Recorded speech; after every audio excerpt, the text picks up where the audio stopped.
Dia a todos. Eu vou abrir aqui uma tela para a gente poder acompanhar aí a nossa revisão aí do conteúdo para a prova, tá? Então acompanha aí se vocês vão estar enxergando aí o que eu vou colocar aqui. Deixa eu procurar aqui. Não é essa aqui que eu queria, não.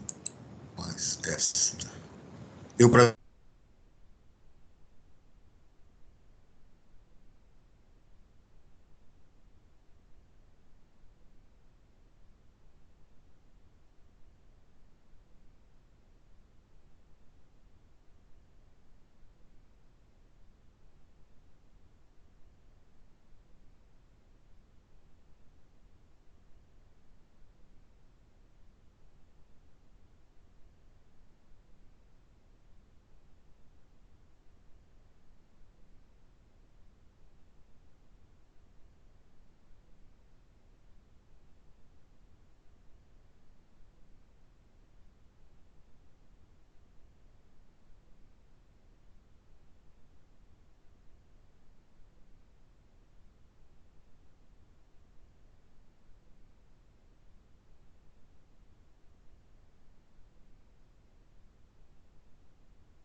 videogame, headphone.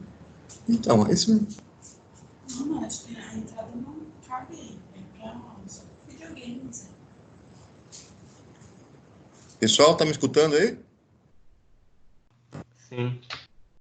Essa internet que tá dando uns problemas aqui. Vamos lá, vou abrir a tela aqui para nós. Onde nós tínhamos parado aqui. Vamos lá. Aí. Revisãozinha nossa do conteúdo da prova, né?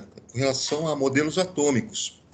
Então, primeiro modelo atômico que nós tivemos aqui, né? Na evolução dos modelos. Antes de mais nada, teve lá os atomistas, né? Leucipo, 500 a.C., né? Demócrito, em 460 a 370 a.C. Eles foram os primeiros que propuseram, né, a chamada teoria atomista. Estão acompanhando aí, né? Essa teoria atomista, né, então, dizia, a hipótese era de que toda matéria seria composta por quê? Por pequenas partículas indivisíveis, chamadas de átomos. Essa teoria não ficou muito tempo, né, porque não avançou muito, porque nós tivemos o nosso amigo Aristóteles, lá que viveu em torno de 380 a.C., 384, 322, o Aristóteles ele propunha já uma visão mais filosófica aí de como era a composição da matéria, né? Era a teoria dele lá dos 4 elementos e do lápis filosófico, né? A água, terra, fogo, ar, água de novo. Então, as relações que existiam entre as substâncias, né? E os comportamentos que elas tinham nos processos aí de mudanças de estado físico. Isso perdurou um tempo, até que nós começamos a ter os trabalhos do Dalton, né? Então, o Dalton, esse inglês aqui, ele já começou a trabalhar com um modelo, onde nesse modelo de teoria atômica que ele tinha, ele levava em consideração um método científico, né? Então, ele fazia ensaios, fazia experimentos, fazia lá reações químicas, pesava, media, né? Então, em termos de ciência como se, ele foi, então, um dos primeiros aí que começou a adotar essa prática. A teoria atômica dele tem alguns postulados. Que postulados são esses, né? Primeiro, matéria vai ser constituída de pequenas partículas chamadas átomos. Esses átomos, né, o conjunto de átomos que tem a mesma massa e tamanho, vão apresentar as mesmas propriedades. Isso se constitui, então, um elemento químico. Os elementos químicos, né, vão apresentar átomos, então, com massas, tamanhos diferentes e vão ter propriedades diferentes. Na combinação desses átomos, né, quando esses átomos se combinam de um mesmo elemento ou de elementos diferentes, nós vamos ter uma certa proporção de combinação entre eles, original, que nós chamamos de substância. E aí, ele vem com a conclusão com relação às reações químicas, né? Em uma reação química, os átomos não são criados nem destruídos, eles são simplesmente rearranjados, originando novas substâncias. Então, vem o princípio da conservação, né, da matéria, que já corroborava aquilo que pensava lá o nosso amigo Lavoisier. Então, o modelo do nosso amigo Dalton, basicamente é isso, nessa bolinha aqui, uma bola maciça esférica, né, do nosso átomo. Claro que está fora de proporção, né? Mas para ele, então, seria uma partícula fundamental, maciça, esférica, indivisível e indestrutível. A partir, então, desses postulados, né, que ele determinou, nós chegamos lá nas notações, né, as notações químicas em si. O Dalton, então, foi o primeiro que começou, então, a querer dar uma notação para esses elementos que se combinavam, né? Elementos que eram formados lá por átomos, como é que eles se combinavam para formar o que nós chamamos hoje de moléculas, né? Então, ele fazia as anotações dele baseado aqui, ó, em símbolos, onde ele dizia que um símbolo era para o hidrogênio, outro símbolo era para o enxofre, outro símbolo era para o fósforo, e as combinações que eles faziam para formar aqui as moléculas, né, das substâncias. Então, ele já dava aqui, ó, uma espécie de notação, uma simbologia para a formação de moléculas, isso na notação dele. Era bastante complicado esse tipo de coisa, né? Porque você precisava de uma linguagem padrão, assim, de representar esses elementos, né, e essas moléculas de uma forma universal. Então foi proposto, né, aqui pelo Berzelius, um químico bastante importante, que cada elemento químico teria, né, com relação ao seu nome, muitos deles em latim, então colocava-se um símbolo com uma letra maiúscula ou uma letra maiúscula e minúscula, representando quem era esse elemento químico. A partir dessas letras, então, as combinações que os átomos poderiam fazer iriam gerar o que nós chamamos de fórmula química. E é o que nós usamos até hoje, né? Uma fórmula química para representar uma substância. Então, reparem aqui, né, a ideia do Dalton, como que foi importante para poder ter as representações de hoje. Aqui você tem a formação de uma molécula, né, formada aqui por 2 átomos de oxigênio. Aqui eu tenho a representação de uma molécula de água, né? H2O, um átomo de oxigênio e 2 átomos de hidrogênio. Essa é a representação moderna, então, que nós temos para a molécula. Você tem esse modelinho de bolinhas, né? O modelinho de bolinhas se indica, assim, visualmente como seria essa molécula. Aqui eu tenho CO2, né? Átomo de carbono, átomo de oxigênio. E a combinação, então, de um átomo de carbono com 2 átomos de oxigênio, vai me gerar, então, a molécula de CO2. Molécula essa aqui, vamos ver aqui, é formada pelos elementos carbono e oxigênio, e tem uma quantidade de átomos de quanto? Tem 1 átomo de carbono e 2 átomos de oxigênio. Está aí a representação química da nossa molécula de dióxido de carbono. Avançando um pouquinho aqui. O Dalton, então, tinha aquela representação antiga que eu falei para vocês, né? Ele tinha os símbolos lá que ele tinha criado, mas esses símbolos, como eu disse, não eram muito práticos de se trabalhar, né? Por isso que foi colocada esse tipo de simbologia mais moderna, para que nós pudéssemos, então, representar com mais precisão, com mais praticidade, como são as moléculas. Aqui vamos passar adiante nas reações químicas, né? As reações químicas, então, a proposta lá que já vinha do Dalton é que eu tenho lá os reagentes formando os produtos, como nesse caso aqui, eu tenho uma molécula de água se decompondo em moléculas de gás hidrogênio e gás oxigênio. Então, essa reação química era conhecida. Representando aqui para o modelo de esferas, eu tenho uma molécula de água se decompondo em gás hidrogênio e gás oxigênio. Mas vejam, tem um problema aqui, né? Dos conceitos do Dalton, os átomos são indestrutíveis, né? Os átomos não podem ser criados nem destruídos. Então, deve haver um balanceamento dessa equação. Tem que ter um balanceamento, né, para a reação, para que a mesma quantidade de átomos que eu tenha do lado dos reagentes, que estão aqui do lado esquerdo, seja igual à quantidade de átomos que eu tenho nos produtos formados, aqui do lado direito. Então, para que isso seja balanceado, eu preciso ter uma quantidade de átomos iguais, lado a lado. Então, vejam que agora eu tenho uma equação, um processo balanceado. Eu tenho 2 átomos de oxigênio do lado dos reagentes, 2 átomos de oxigênio do lado dos produtos. E aí, o que eu vou precisar fazer? Ainda não acertei a quantidade de hidrogênios. Por quê? Hidrogênios eu tenho do lado dos reagentes 4 átomos, e do lado dos produtos eu só tenho 2. Para que isso, então, fique balanceado, eu vou precisar formar 2 moléculas de hidrogênio. Então, aqui eu tenho 2 moléculas de hidrogênio e eu tenho uma molécula de gás oxigênio. Isso foi formado, são produtos da reação entre 2 moléculas de água. Agora sim, do lado dos reagentes, eu tenho a quantidade de átomos correta, comparando com os produtos. Ok, pessoal?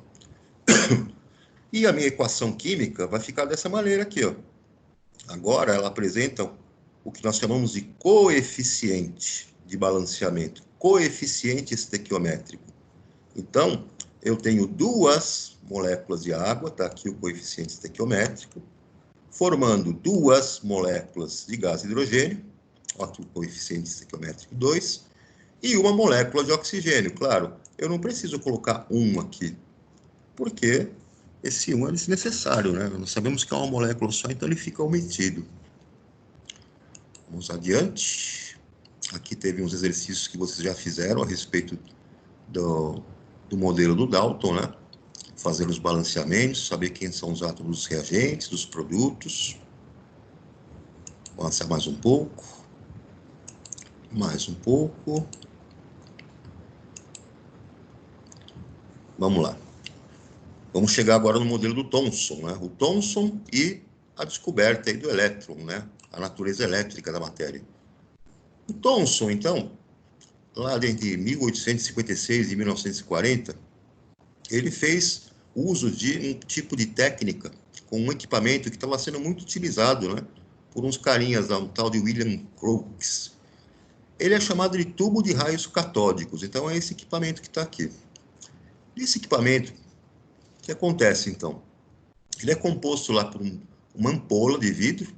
Essa ampola de vidro está fechada, hermeticamente fechada, com uma pequena saída aqui por baixo, conectada a uma bomba de vácuo.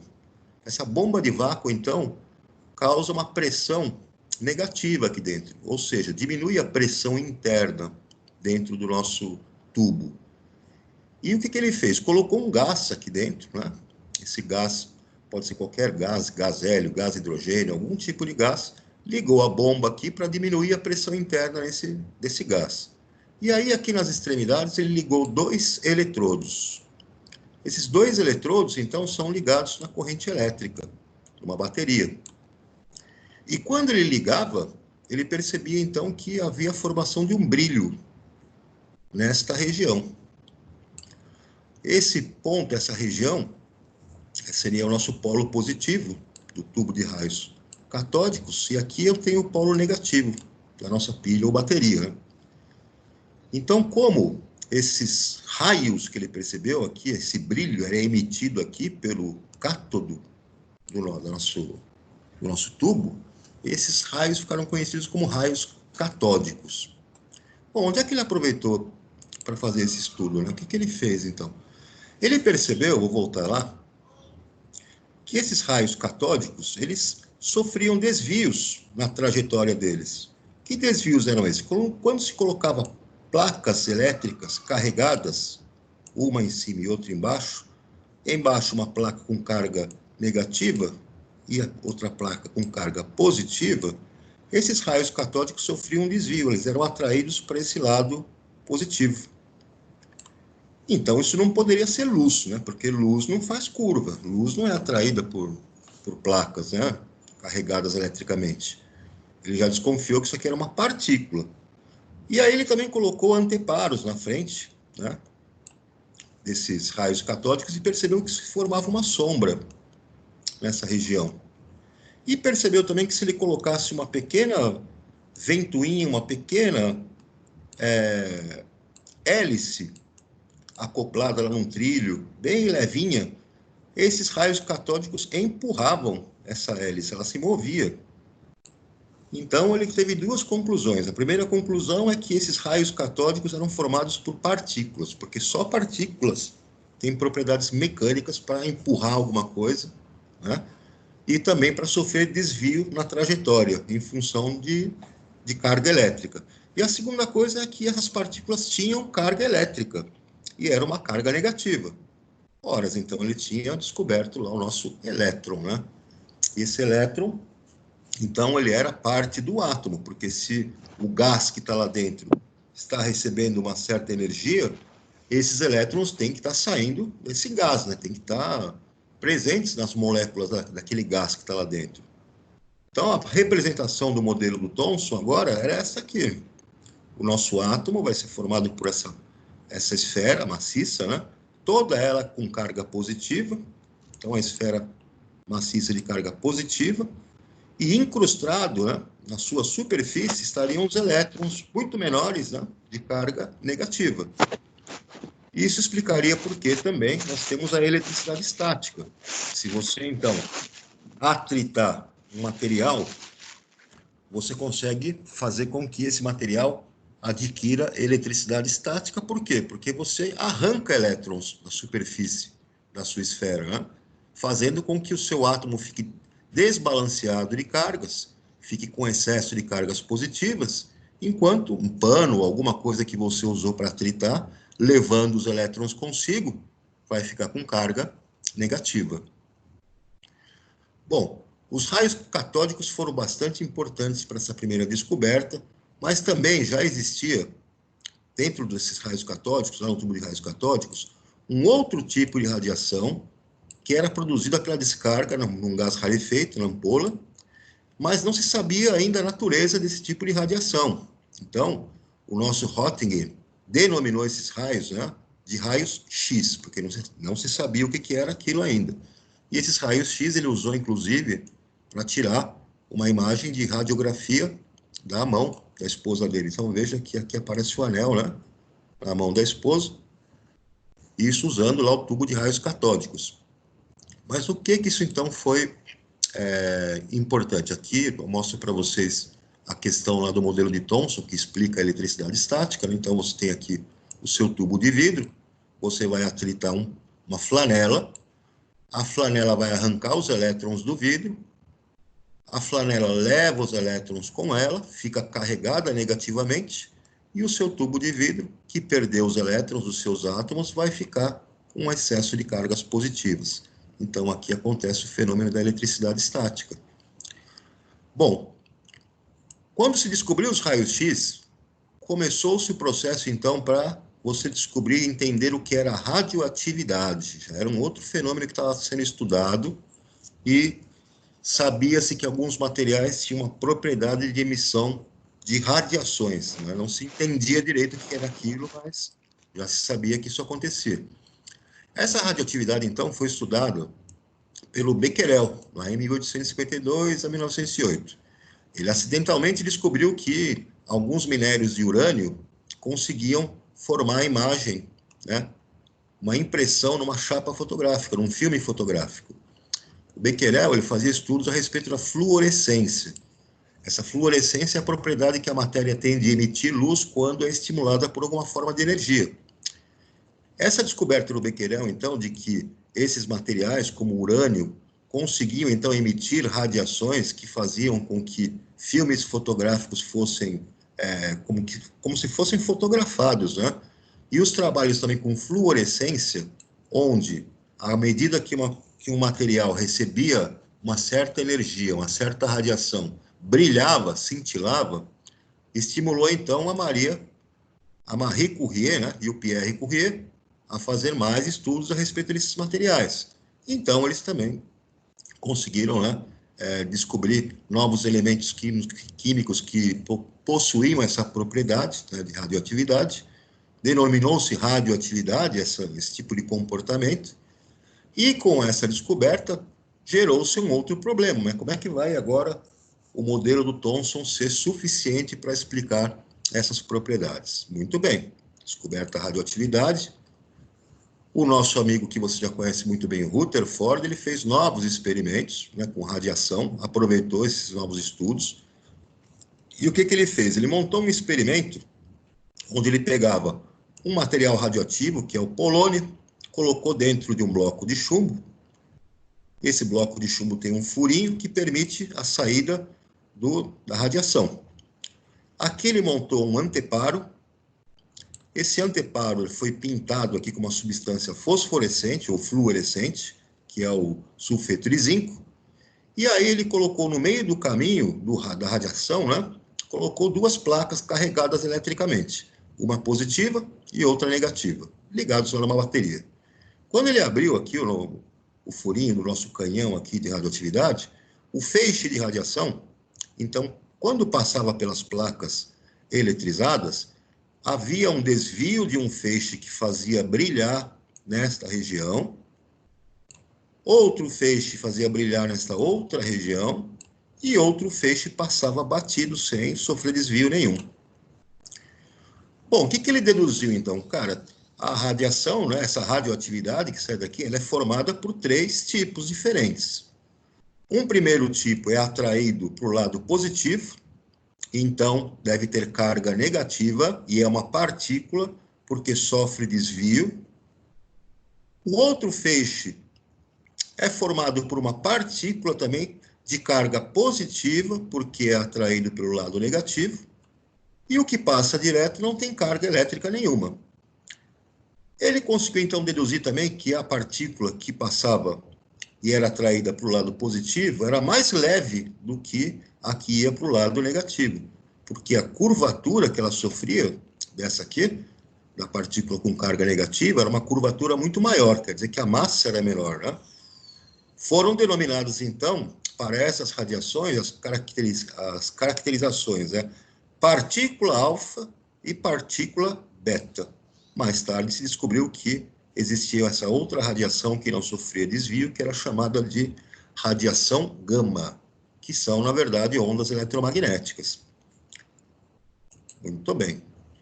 Uma vez que foi descoberto, então, que eu tenho lá a tal da partícula alfa, de carga positiva, a tal da partícula beta, de carga negativa, e a radiação gama, que não tinha carga, mas eram ondas eletromagnéticas, o que fez o Rutherford? Pensou num outro esqueminha para fazer um experimento para poder estudar como seria a estrutura da matéria, né? Como é que seria o átomo. Então, deixa eu voltar aqui. Ele montou um outro experimento, ele fez o mesmo esquema, um canhão aqui de um bloco de chumbo, colocou lá um pedacinho de polônio, e aí o que ele fez? Ele direcionou a saída da radiação para uma lâmina de ouro bem fina. Essa lâmina de ouro bem fininha estava aqui cercada por um anteparo, e esse anteparo, por dentro, estava pintado, né, com uma substância também fluorescente. Também o mesmo sulfeto de zinco, aquele que brilhava, que cintilava quando recebia a radiação. E ele notou que quando a radiação passava pela folha de ouro, a maior parte atravessava essa folha, uma outra parte sofria alguns desvios e outra parte refletia. E se estava acontecendo esse fenômeno de refletir, da partícula bater e voltar, ele sabia então que a radiação era formada por partículas alfa, né, de carga positiva, partícula grande e pesada. Tem alguma coisa no átomo aqui então que tem espaço vazio que está deixando passar. Mas tem alguma coisa no átomo também que tem um bloqueio, que está fazendo com que as partículas desviem e retrocedam, batam e voltem. Então, o que acontece? Ele deduziu que o nosso átomo, na verdade, ele vai ser formado por um núcleo de carga positiva, e ao redor desse núcleo vai existir uma região onde os elétrons vão estar girando, vão estar em movimento, com carga negativa. Isso, então, representa o quê? O átomo que é formado por núcleo e eletrosfera. Existe uma região vazia no átomo onde os elétrons de carga negativa vão estar girando. Mais tarde, ele descobriu que esse núcleo, na verdade, era composto lá por prótons, né? Não haviam descoberto os nêutrons ainda. Esse seria, então, o modelo planetário do nosso amigo Rutherford. Vamos lá adiante. Havia um problema no modelo do Rutherford, porque ele não explicava como os elétrons que estão girando ao redor do núcleo, lá na eletrosfera, como eles perdem energia. Qualquer carga, qualquer partícula tem carga elétrica. Quando está em movimento, perde energia, eles deveriam desacelerar, perder velocidade e serem atraídos para o interior do núcleo. Isso já se sabia através do eletromagnetismo. Era outro problema que tinha para se resolver no modelo dele. Bom, vem o Bohr e complementa os trabalhos do Rutherford, propondo os níveis de energia. Então, o Bohr fez alguns estudos a respeito também com raios catódicos e a refração que faziam esses raios quando passavam por prismas e olhando espectros atômicos. Ele propôs o seguinte: o elétron vai girar ao redor do núcleo em órbita circular. É um postulado. Ele postulou isso para que se aceitasse como uma teoria. Um átomo tem um número limitado de órbitas, que ele chamou de camadas permitidas. Essas camadas, órbitas permitidas, vieram dos estudos que foram feitos a partir de uma nova física que estava nascendo na época, que é a mecânica quântica. Ele utilizou os resultados matemáticos dessa mecânica quântica para propor essas órbitas ou camadas, né, que na verdade seriam níveis de energia. Cada uma dessas órbitas é caracterizada por determinada energia. Então, são os níveis de energia que eu tenho nessas camadas bem definidas. Enquanto o elétron permanece em movimento em uma órbita, não emite nem absorve energia. Ele está numa condição estacionária. Adiante aqui, ó. Então, o modelo do Bohr aparece aqui, né? Eu vou ter aqui o núcleo do átomo, e eu vou ter aqui, ó, os níveis de energia, nível 1, nível 2, nível 3. Esses elétrons ficam estacionários nesses níveis de energia. Cada um deles, que pertence a esse nível ou camada, tem uma energia característica. Quanto mais afastado aqui do núcleo, maior a energia que ele possui. Então, o que acontece? Pode ser que esse elétron, que está num nível mais interno, absorva energia de fora, calor, eletricidade, radiação, algum tipo de energia externa. Quando esse elétron absorve energia, ele pode saltar para um outro nível de energia, uma outra camada, com a energia que ele absorveu. Ele consegue se promover, ficar numa situação excitada. Só que esse elétron que saltou para um nível mais externo não vai ficar para sempre aqui. Ele tem que voltar para o nível original dele. Quando ele volta para o nível original, ele devolve essa energia que ele recebeu e essa energia vai sair na forma de luz. Olha só o fenômeno da incandescência, o fenômeno da fluorescência. Por que os materiais, né, emitem luz quando recebem algum tipo de energia? A lâmpada incandescente, a lâmpada fluorescente, o neon, qualquer um que seja. O modelo do Bohr funcionou muito bem para explicar o comportamento do átomo de hidrogênio, mas para os outros átomos não estava dando muito certo a coisa, né? Além do que, existia um outro problema. O outro problema é que, quando se soube que um núcleo era formado por prótons, que eram partículas menores de carga positiva, por que essas partículas de carga positiva, que tinham carga de sinal igual, não se repeliam? E elas se repelindo fariam o quê? Fariam com que o núcleo explodisse. O que mantinha esse núcleo com esses prótons, então, agrupados, né? O que seria a cola desses prótons? Tinha que se descobrir mais para frente o que seria isso, e vocês sabem que foram os nêutrons, né? O Chadwick depois conseguiu, através de experimentos, descobrir outra partícula que é o nêutron, e esse nêutron, então, é o que funciona como a cola desse núcleo para que ele se mantenha estável. Então, está aqui o nosso modelinho, né, de partículas básicas. Nós temos, então, núcleo com prótons e nêutrons, prótons de carga positiva, nêutrons sem carga elétrica, e os elétrons girando aqui nas camadas ou níveis de energia de carga negativa. Um pouco mais adiante, aqui tem os exercícios que vocês também já fizeram. Átomo e suas partículas. Então, aí vem agora as definições para o nosso átomo e suas partículas. Então, vejam vocês que quem são as partículas que compõem os átomos? As partículas elementares. Eu tenho o próton, representado por P, ele fica no núcleo, a massa relativa dele é um número arbitrário que foi adotado, a massa relativa é 1, a carga elétrica relativa é mais 1. Então, foi descoberto aqui, né, por Rutherford. O nêutron, representado pela letra N, está no núcleo do átomo, tem uma massa relativa de 1, a carga dele é 0. Foi descoberto aqui pelo Chadwick. O elétron, representado por E, fica na eletrosfera, a massa dele é 1.840 vezes menor do que o próton e do nêutron, e tem uma carga de menos 1. Descoberto, então, por Thomson. Quando eu tenho um átomo que é um sistema eletricamente neutro, significa que ele tem a mesma quantidade de cargas positivas e negativas. Ou seja, a quantidade de prótons é igual à quantidade de elétrons. Quem determina a massa do átomo é justamente somente o próton e o nêutron, porque a massa do elétron é muito pequenininha, então ela é desprezível. Com isso, nós temos então algumas definições. Primeira é o número de massa, que é representado pela letra A. Quem é a massa do átomo, então? O número de massa, A, é a soma dos prótons e dos nêutrons. Está aqui. Tá certo? Número de massa, soma dos prótons e dos nêutrons. Primeira definição. Vou passar aqui. Segunda definição.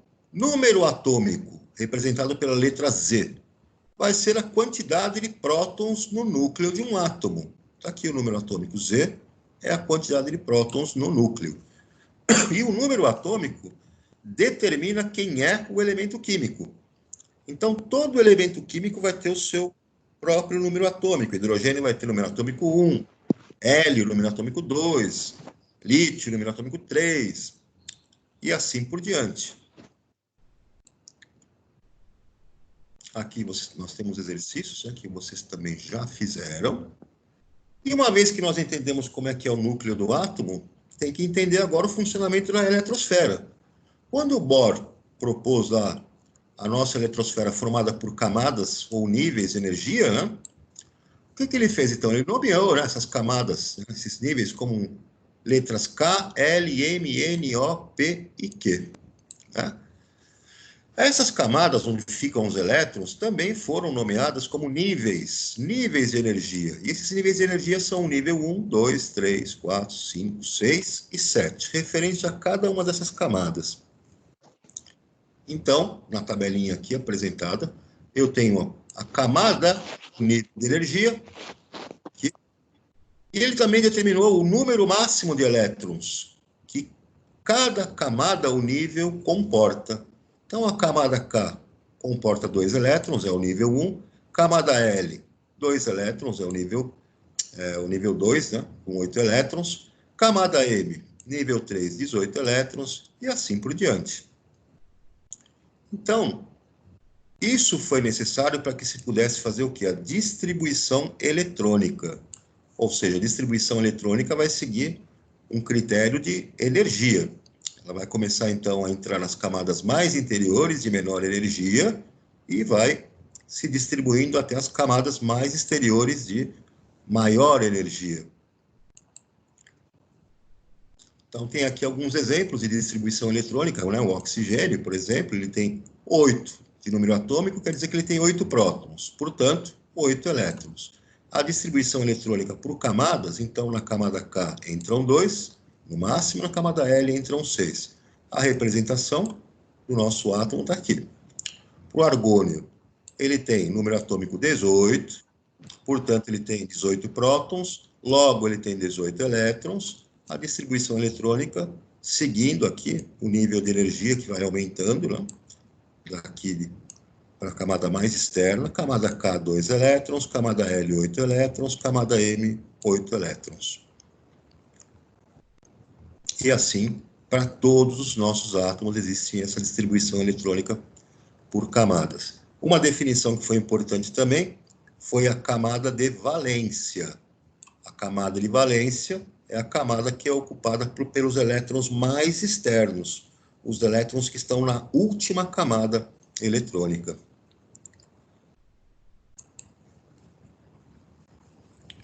Avançando aqui mais um pouquinho, temos aqui alguns exercícios que foram feitos para distribuição eletrônica, né? Bom, o que acontece? Como eu falei para vocês, a mecânica quântica, né? A mecânica quântica apresentou, então, alguns trabalhos que descobriram que não existiam só níveis de energia, mas existiam também subníveis. Esses subníveis foram chamados de S, P, D, F, G, H, I. E nos cálculos da mecânica quântica se percebeu então o seguinte, está aqui a tabelinha do lado, né? Essa tabela que eu estou indicando aqui. A camada K corresponde então ao nível 1 e tinha um subnível S. A camada L, que é o nível 2, tinha subnível S e P. A camada M, subnível 3, era formada por subníveis S, P e D. E assim por diante, dentro dos resultados lá da mecânica quântica. Já se sabia também que nesses subníveis havia uma quantidade máxima de elétrons que poderiam ser alocados dentro deles. Mas, para ficar mais prático para se trabalhar, o nosso amigo Linus Pauling propôs esse diagrama de diagonais. Esse diagrama de diagonais faz com que você tenha uma ordem, uma sequência crescente de energia na sua distribuição eletrônica. Então, dentro desse diagrama de diagonais, você vai ter os níveis de energia e também aqui, ó, os subníveis.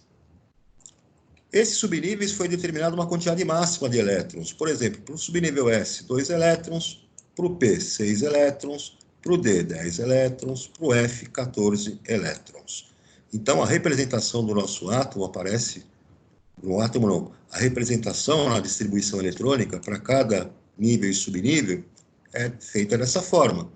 Eu tenho aqui a representação desse número, que corresponde a um nível ou camada. Aqui a letra S, P, D ou F é o subnível. E na parte superior, como se fosse um expoente, a quantidade de elétrons que você alocou neste subnível.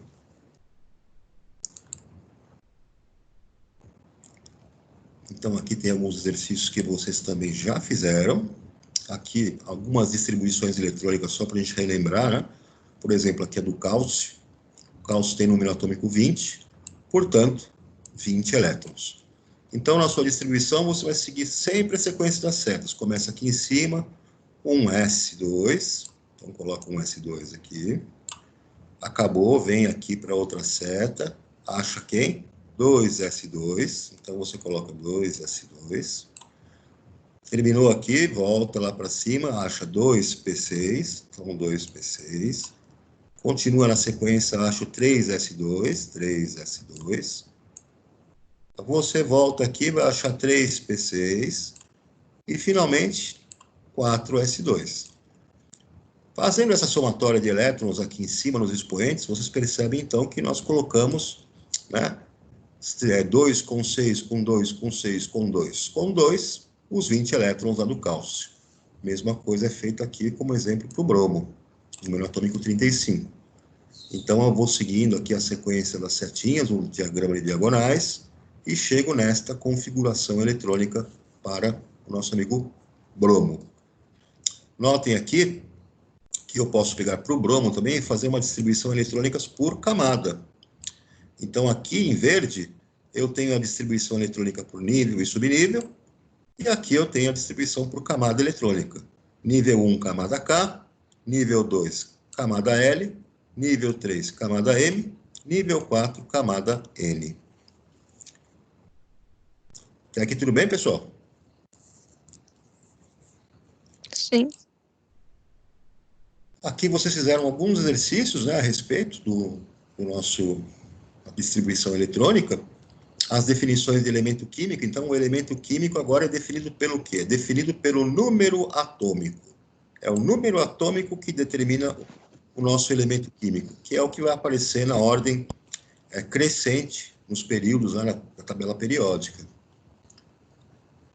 Semelhança entre átomos, nós vimos que os átomos isótopos têm o mesmo número de prótons, como por exemplo, aqui, ó, prótio, o deutério e o trítio. Todos são isótopos do hidrogênio. A diferença é que eles vão ter nêutrons, né? Diferente quantidade de nêutrons. A datação dos fósseis é feita utilizando aí o isótopo de carbono 14, por exemplo, que é um isótopo radioativo, é um exemplo de aplicação aí da radioatividade também. Os isóbaros vão ser átomos, então, que têm o mesmo número de massa. Então, o mesmo número de massa entre dois átomos são denominados isóbaros. Já os isótonos serão átomos que têm o mesmo número de nêutrons. São elementos químicos diferentes, mas têm o mesmo número de nêutrons.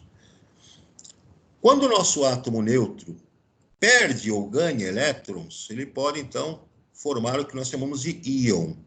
Então, um íon é um átomo que já não é mais neutro. Ele tem uma diferença entre a quantidade de prótons e de nêutrons. Esse íon pode ser um cátion, ou seja, perdeu elétrons, ou pode ser um ânion, ou seja, um átomo que ganhou elétrons. Então, em ambos os casos, eles são íons. Veja um exemplo aqui para o átomo de sódio, né? O sódio, se você pegar a quantidade de prótons e elétrons que ele tem originalmente, ele tem 11 prótons e 11 elétrons. Mas se ele perder um elétron, ele fica com 11 prótons e 10 elétrons, ou seja, 11 cargas positivas e 10 cargas negativas. O saldo aqui, a diferença, vai ser de mais 1. Portanto, ele forma o cátion Na+. A perda de elétrons leva à formação de um cátion. No caso aqui do flúor, originalmente neutro, ele tem 9 prótons e 9 elétrons, ou seja, 9 cargas positivas e 9 cargas negativas. Saldo, 0, ele é neutro. Mas ele pode ganhar um elétron. Ganhando um elétron, ele passa a ficar com 9 prótons e 10 elétrons agora. Ou seja, 9 cargas positivas e 10 cargas negativas. O saldo, então, vai ser de uma carga negativa. Ele vai, então, formar o que nós chamamos de ânion. E a representação aqui em cima tem um sinalzinho de menos, dizendo, então, que ele ganhou um elétron. Bem, aqui temos outros detalhezinhos, deixa eu ver. Isso daí nós já vimos, né? E aqui já entra na nossa tabela periódica, que não é assunto da nossa provinha. Então, o assunto da provinha aí de ciências vai até essa primeira parte aí de modelos atômicos, tá? E é isso. Turma, vocês têm alguma dúvida aí?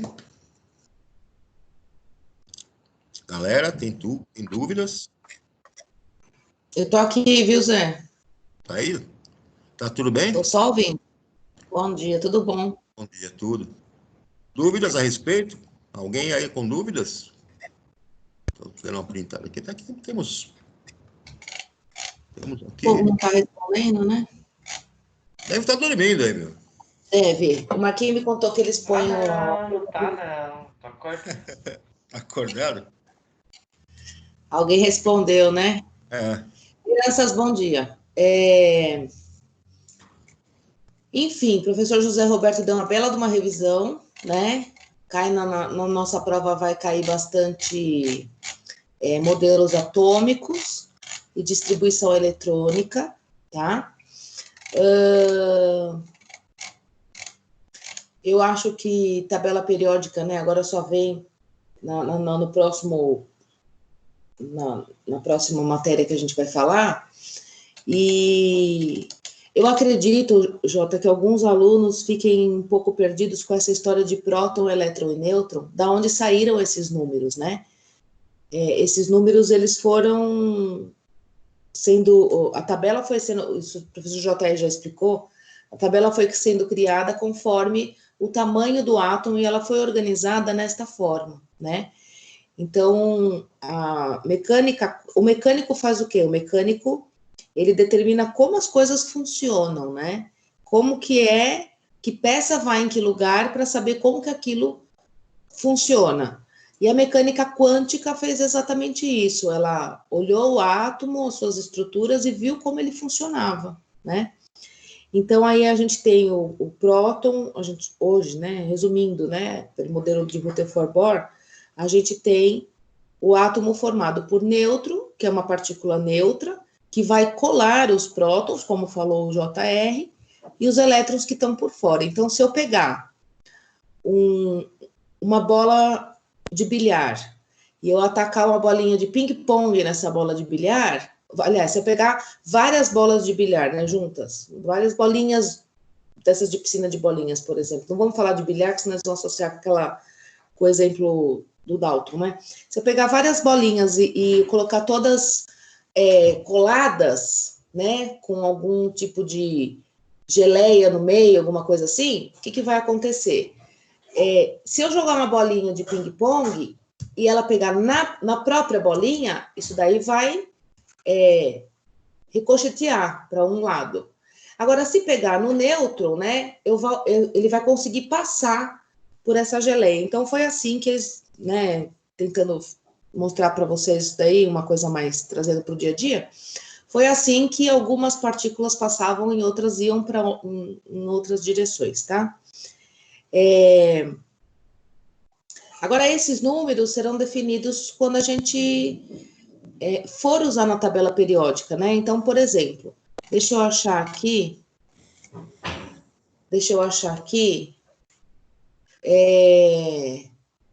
o bromo, né? O bromo, então, aqui a gente tem, ó, por exemplo, eu vou usar a tela que o professor está mostrando, eu tenho lá, ó, vocês conseguem ver bem pequenininho, o BR, né, que tem número atômico 35, e eu tenho o número 30 lá em cima. Vocês estão vendo isso aqui, crianças?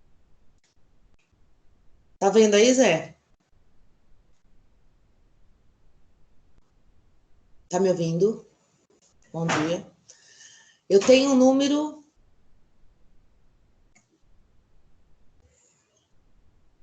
Alguém tá me ouvindo? Sim, eu tô ouvindo.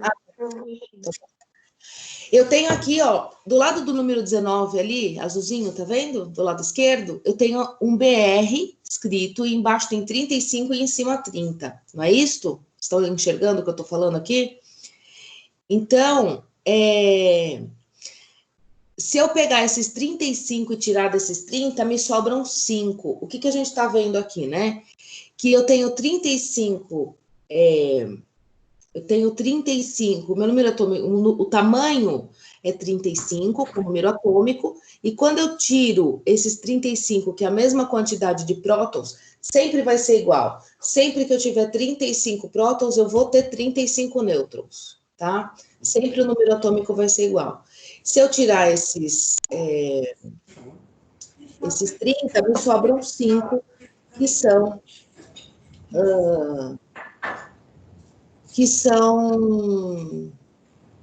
meus nêutrons, ok? Então, sempre a gente tira os prótons do tamanho da massa para saber quanto eu tenho de nêutrons no tamanho desse átomo, tá? JR, tá me ouvindo? Tô ouvindo. É que eu não posso mexer a tela, Zé. Mas é que eu não consigo ver. Assim, eu acho que o que faltou para vocês era saber de onde saem esses números, né? E, enfim, isso daí já está determinado, né? Já foi reagrupado para serem alinhados e organizados na tabela periódica. Enfim, a prova de vocês está uma prova super tranquila, tá? Alguns alunos, pelo que eu estou vendo aqui, do nono A e do nono B, não vou falar do nono C, porque eu não tenho acesso, mas do nono A e do nono B já realizaram as provas, isso não tem problema, podia ter feito antes, tá? E a grande maioria já tirou nota azul, né? Então, eu tenho aqui várias notas 7, várias notas 6, e tem alguns alunos que estão que não foram tão felizes assim, mas fizeram a prova antes do calendário e antes da revisão do professor, né? Então, para esses alunos, eu vou liberar uma recuperação, tá? Uma nova oportunidade para vocês fazerem, só que eu só posso fazer isso depois que acabar o calendário, tá bom, crianças? Depois que acabarem todas as provas, que vocês têm que dar atenção para todas as provinhas das outras matérias aí, beleza? Acho que era isso, Zé. Conduziu mais uma vez, né? Magnificamente sua aula. Eu não tenho nem o que falar quando você começa a falar de química. É isso. Estamos juntos aí. Até o Márcio. Até meu marido tá encantado aqui. Oi? O Márcio vai querer fazer faculdade de química agora. Opa, vamos ter mais um parceiro, então. Dá gosto de ouvir, fala pra ele. Falou que dá gosto de te ouvir. Tá bom, crianças? Beijo, beijo, beijo. Parabéns, Zé. Que isso, obrigado. Valeu. A gente tá aí, estamos no mesmo barco. Sim. Hoje você tá remando, daqui a pouco quem vai remar sou eu.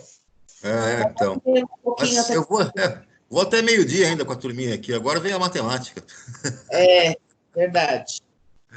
Tá bom, Dri. Tchau, criança. Tchau. Beijo. Tchau. Tchau.